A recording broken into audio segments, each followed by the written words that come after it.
Zion, Zion ani.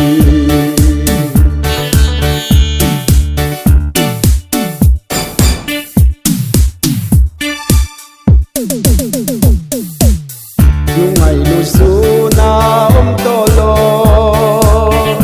Lung du len walang kim namun.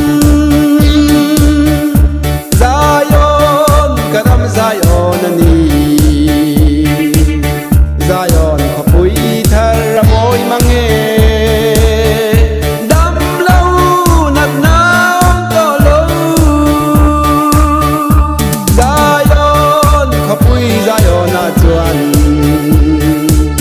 Hallelujah, amen, hallelujah, amen.